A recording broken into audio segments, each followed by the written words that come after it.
debanaderemiwiwibloggsdotcom.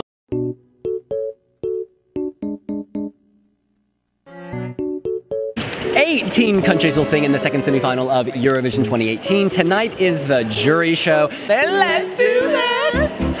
Reveal the 4 countries we think are not going through. These are the 4 we all agreed on. Do you want to have the honors, Chris? The 4 are Serbia, San Marino, Russia, and Latvia. Yes, marked in red, red for death. They're not going through in our opinion.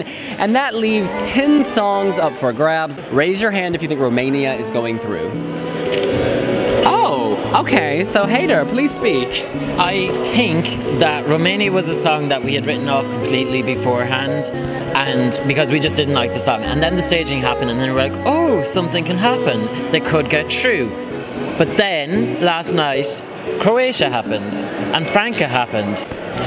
For me as well, I think it is going through because it's a song I didn't like, but it's a song that I now like, and it just goes to show how staging is very key in actually making or breaking songs.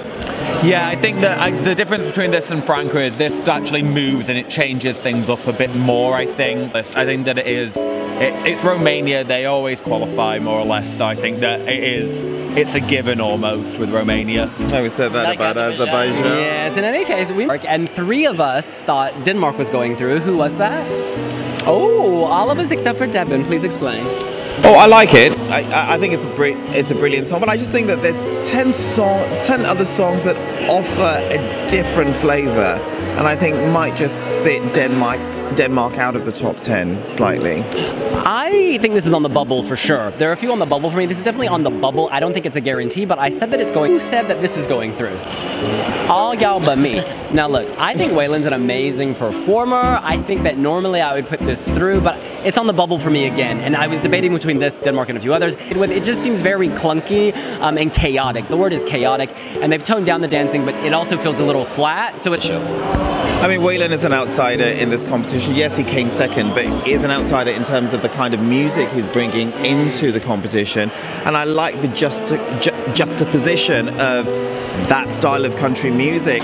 Raise your hands if you think Jessica Mauboy, Australia, is going through. Oh, Chris. Those vocals. I'm sorry, it's still, no, even like, she was a bit better in the arena, and then I heard the recap and I was like, no. It's too dark. It's a nice, happy song, and yet she's in more or less complete darkness. Focus is on her, but even then, she kind of gets lost. I think this is like the reverse Franca syndrome, that we had such high expectations going in, and then the staging was a disappointment and tomorrow night. I think the staging has taken the victory spot away. I think prior to us seeing it live on stage, we really thought that, you know what, Australia's got this in the bag and actually could win it. It was one of narrowing down to the top 3 position. So the staging really has sucked a lot of life out of it. However, you cannot deny the power of Jessica Mauboy. No. I think she is a solid performer, straight hair, wavy hair. She just turns up the A game and she turns it on real good. And again, I agree with William. I think she's one of these stars that truly feeds off people, and in a packed arena, that whole setup will completely transform. Then why didn't she do it in 2014? She has grown so much as a performer and an artist since then, starring in movies. Moving on to Georgia, only one of us said it was going through, and who was that? debanaderemiwiwibloggsdotcom, and I tell you why. Subscribe to me.